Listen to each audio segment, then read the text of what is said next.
Hello everyone, welcome back to Physics online classes for class 12 students. Let us continue chapter 3 current electricity. Today we are going to study about Wheatstone's network. In the previous class we studied Kirchhoff's rules and that is KCL and KVL. KCL means Kirchhoff's current rule or Kirchhoff's current law. KVL indicates Kirchhoff's voltage law. We studied two laws and also we studied some basic terms like electrical network, node, junction and mesh. Using these Kirchhoff rules, we are going to study about Wheatstone's network. What is the Kirchhoff's first law states? Yes, you can remember the statement of KCL. It states that at any junction, the sum of the current entering the junction is equal to sum of the current leaving the junction. That is summation of I is equal to 0. That is KCL. That is Kirchhoff's first law, which is also called as junction rule. Similarly, KVL, Kirchhoff's voltage law or Kirchhoff's second rule states that the algebraic sum of change in the potential around any closed loop is equal to 0, or the algebraic sum of product of current and resistance is equal to algebraic sum of EMF in that loop. That is summation of IR is equal to summation of E. That is the second Kirchhoff rule, which is called as Kirchhoff's voltage law. Using these two rules, today we are going to study about Wheatstone's network. So before going to study about Wheatstone's network, first we have to know some sign conventions. See here in the Kirchhoff's second rule, that is in KVL, Kirchhoff voltage rule, we have to follow the sign conventions. You can observe this screen. Convention for IR product, when the current is said to be positive and when it is negative. So these sign convention we have to understand. Then only it is easy to study about Wheatstone's network.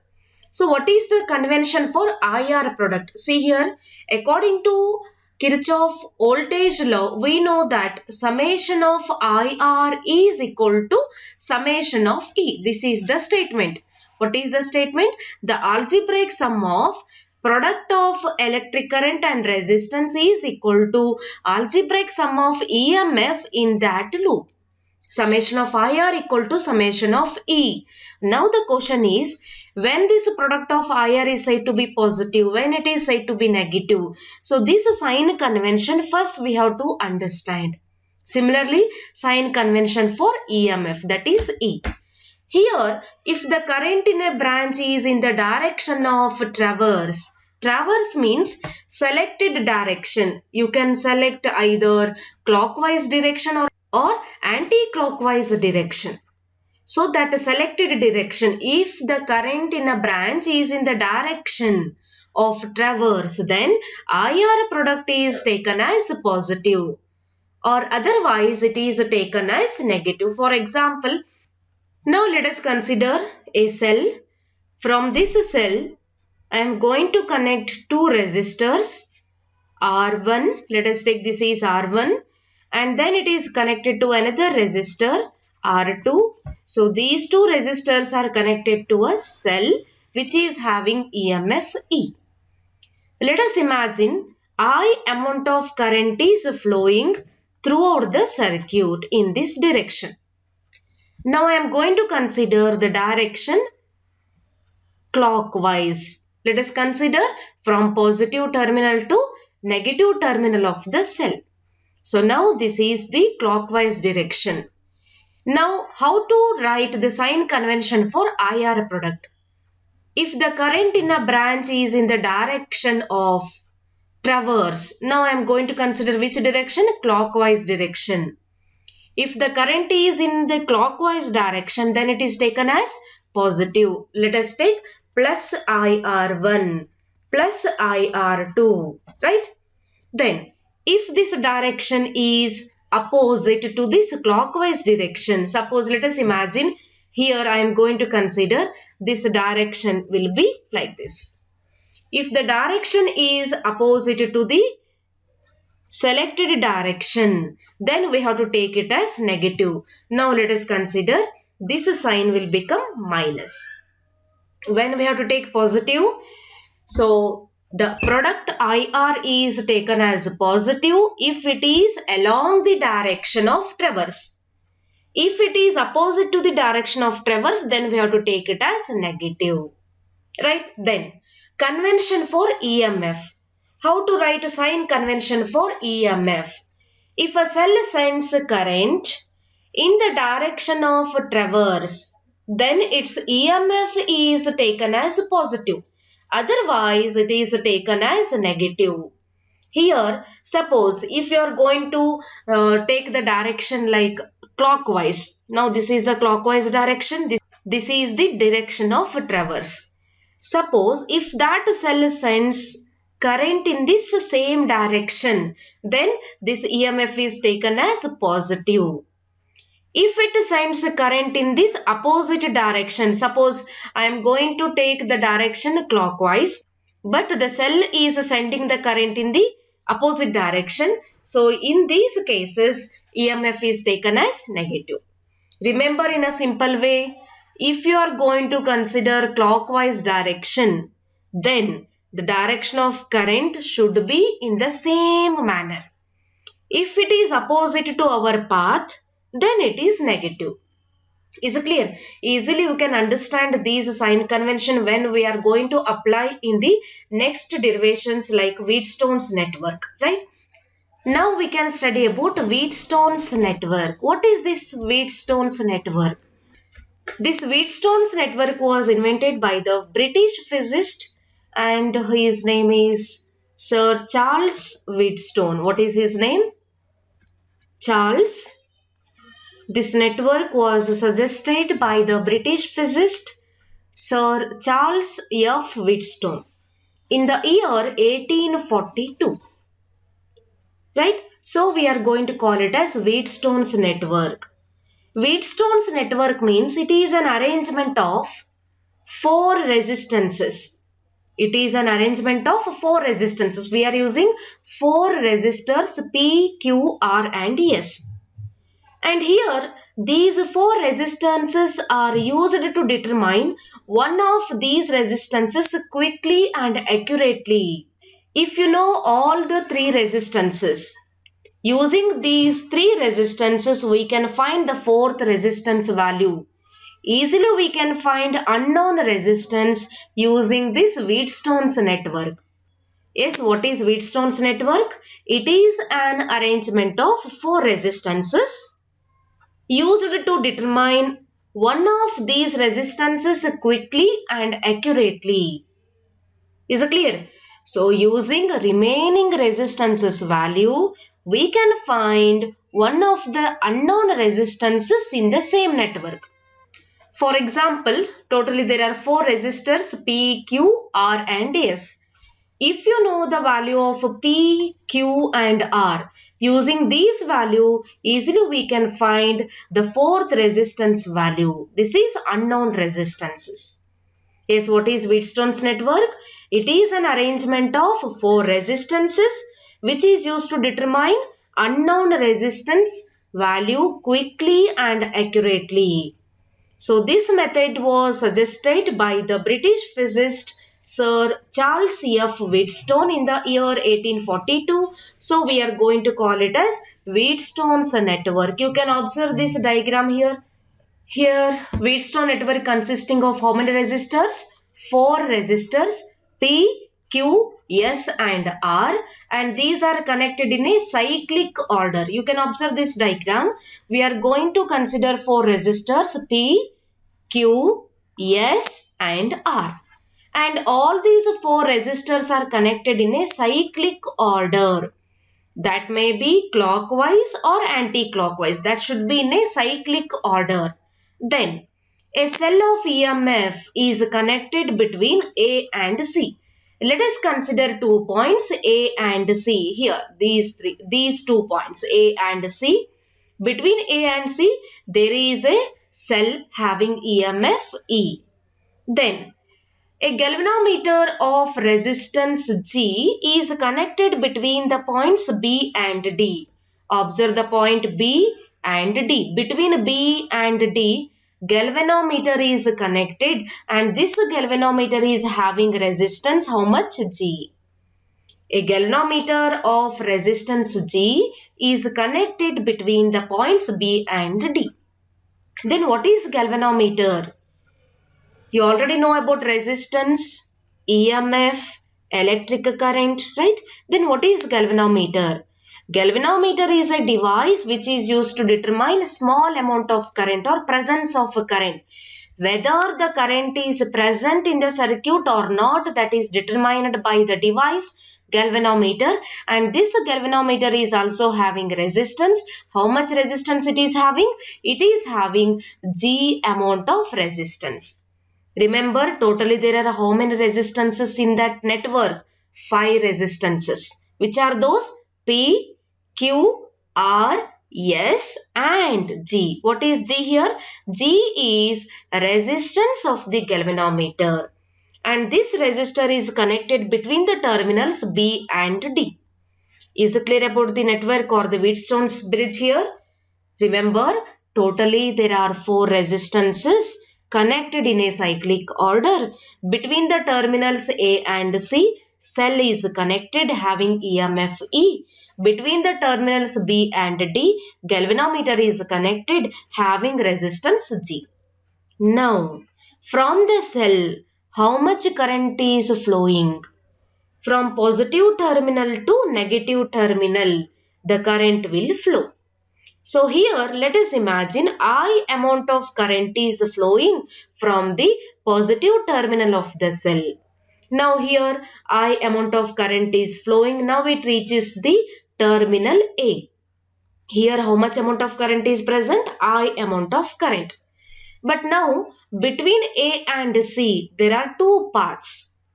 If you want to reach C, there are 2 paths here. Either you can move from A, B, C or you can move from A, D, C. There are 2 paths here. A, B, C or A, D, C. Right? That's why the total current is I. The total current I is divided as I1 and I2. I1 amount of current is flowing through ABC and I2 amount of current is flowing through ADC. Total current is how much? I. Is it clear? To reach the point C from point A, there are 2 ways or there are 2 paths ABC or ADC. So the total current is divided as I1 and I2. Remember, I is equal to I1 plus I2. Now let us consider the first path ABC. Through the terminal A to B or through the resistor P, how much current is flowing? I1 amount of current is flowing through the resistor P. Is it clear? Through the resistor P, I1 amount of current is flowing. Now it reaches the terminal B. Then from B to D, here, how much amount of current is flowing? Ig amount of current is flowing. Is it clear? Through the resistor P, I1 current is flowing. Through the resistor G, Ig amount of current is flowing. From D to A, how much current is flowing now? From D to A, I2 amount of current is flowing. So, we are going to consider 2 branches or 2 sections. The first section or the first loop, I am going to take A, B, D, A. From A to A. So, we have to consider loop here or mesh. Similarly, second branch or the second loop, we can consider B, C, D, A. B, C, D, B. B, C, D, B. B to B means in this direction. So this gives loop, right? So we can consider initially A, B, D, A. In the second condition, we can consider B, C, D, B. So we can consider 2 conditions, 2 loop. Then easily we can determine the balancing condition for Wheatstone's network. See here, I1 current is flowing through the resistor P, I2 current is flowing through the resistor R, Ig current is flowing through the resistance of the galvanometer G. Then what about I1 minus Ig and I2 plus Ig? See here, I1 minus Ig. Remember, I1 current is flowing in this direction. Ig current is flowing. The remaining current is flowing through the resistor Q. Observe carefully here. I1 current is flowing through the resistor P. Ig current is flowing through the resistor G. I1 minus Ig, that gives the current which is flowing through the resistor Q. Is it clear? I1 minus Ig, that gives current flowing through the resistor Q. Similarly, here from A to D, how much current is flowing? I2 amount of current is flowing. Ig amount of current also reaches the point D. These two will combine. I2 and Ig will combine, and these two currents, I2 plus Ig, and it is flowing through the resistor S. Is it clear? How much current is flowing through the resistor P? See here. Through the resistor P, I1 current is flowing. Through the resistor R, I2 current is flowing. Through the resistor G, Ig current is flowing. Similarly, through the resistor Q, I1 minus Ig amount of current is flowing. Through the resistor S, I2 plus Ig amount of current is flowing. If you understand the amount of current through each resistor, then it is easy to derive a balancing condition for Wheatstone's network. Now the question arises, what is that balancing condition? Right? I will explain. First we can observe the equations. Applying junction rule. Applying junction rule to the junction A. Applying junction rule to the junction A. Junction rule means what? First rule. Kirchhoff's first law is also called as junction rule. Yes, where we have to apply this junction rule? At the junction A. Here is the junction A. Here we have to apply junction rule. Yes, according to junction rule, we know that sum of the current entering the junction is equal to sum of the current leaving the junction. How much current is entering the junction? I amount of current is entering. How much amount of current is leaving? I1 and I2 currents are leaving. Then how to write the equation? So I is equal to I1 plus I2. So this is what I indicates, sum of the current entering the junction A. I1 plus I2 is what? Sum of the current leaving the junction A. Then, now I am going to consider loop rule. Loop rule means KVL, that is a second law, Kirchhoff second law, or applying loop rule to the loop or to the mesh A, B, D, A. There are two loops here. A, B, D, A is first loop and B, C, D, B is what? Second loop. Now first we have to apply loop rule or KVL to the mesh A, B, D, A. Yes, remember when you are applying second law, that is Kirchhoff voltage law, you should remember sign conventions. Now I am going to select the path clockwise direction. If the current direction is along the selected path, then it is positive. If it is opposite to the selected path, then it is negative. That point you have to remember when you apply KVL rule. Yes, applying a loop rule to the mesh ABDA. First I am going to consider AB, then BD, then DA. Between A to B, yes, what is the product of current and resistor? How much current is flowing? I1 amount of current is flowing through the resistor P. What is the direction? It is also clockwise. It is along the selected direction. We are also moving in the same direction. Current is also along the same direction. So this is positive. I can write I1P. Then B to D. Ig amount of current is flowing through the galvanometer G. What about the direction? Direction is along the selected path. It is also in the clockwise direction. So it is positive plus Ig into G. Then D to A you can observe the direction of current. So the current direction is opposite to our path. We are moving in the clockwise direction, but the current is moving opposite to that. So when the direction of current is opposite to the selected path, then we have to take it as negative. So now I can write minus. How much current is flowing? I2 amount of current is flowing through the resistor R. Is it clear? This is equal to 0. This is according to KVL statement. What is the statement? The algebraic sum of change in the potential is equal to 0 for any closed path. Is it clear? Or any closed loop. Algebraic sum of change in potential.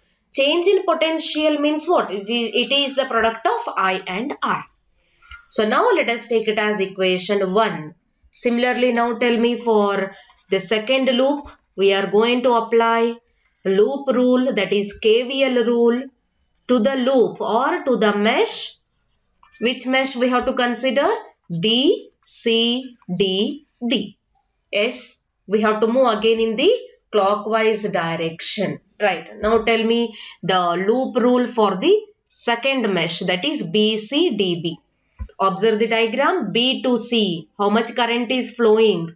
It is along the selected direction. Yes, it is along the selected path. So it is positive. How much current is flowing? I1 minus Ig amount of current is flowing through the resistor Q. Right? Then C to D. C to D you can observe. The current direction is opposite to the selected path. We are moving in clockwise direction, but the current is moving opposite to that. So when it is in the opposite direction, let us take it as minus. Minus, how much current is flowing? I2 plus Ig amount of current is flowing through the resistor. Yes. Now this is between C to D. Now come to D to B. Observe D to B. We are moving in upward direction, but the current is moving in downward direction. So it is opposite to our selected path. So let us take it as negative. How much current is flowing? Ig amount of current is flowing through the resistor G. This is equal to 0. Let us take it as equation 2. We just applied KVL for the loop ABDA and BCDB. Now using these two equations, easily we can find the final equation, that is balancing condition. Is it clear about these two equations? Yes. Now I am going to consider this Wheatstone's network. Remember, Wheatstone's network is also called as bridge. Wheatstone's bridge. Wheatstone's bridge or Wheatstone's network. Right? So why we are going to call it as a bridge? Because you can observe the terminals B and D. How many paths are there to reach the point C? There are two paths. Either you can move from ABC or you can move from ADC. Between these two paths there is a bridge, that is BD terminal. So between B to D we connected one more circuit element, that is galvanometer, which is having resistance G. So between the paths ABC and ADC there is a bridge. So we are going to call it as Wheatstone's bridge or Wheatstone's network. Now suppose if that bridge is balanced, if the current through the galvanometer is 0. Suppose current through the galvanometer is 0. See here. If Ig is equal to 0, let us imagine this condition. If no current is flowing through this bridge, then we can say that the bridge is balanced. If the current is flowing through the galvanometer, then we can say that this bridge is not balanced. Remember the condition? I am going to write here. The condition is, if the current through the galvanometer is 0, that is Ig equal to 0, then we can say that bridge is balanced.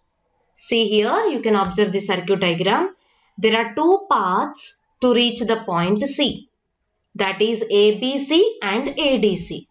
Is it clear? Suppose if these two paths are connected with the help of a bridge like a galvanometer, in this galvanometer, through the galvanometer, if the current is not flowing, if Ig is equal to 0, then we can say that the bridge is balanced. If the current is flowing through this galvanometer, then we can say that the bridge is not balanced. Right? Now I am going to take a condition. What is the condition?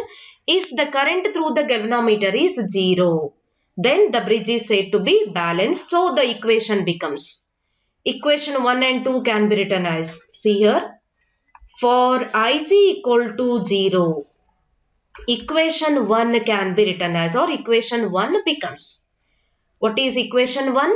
I1P plus Ig into G minus I2 into R equal to 0. Here Ig is 0. So the equation becomes what?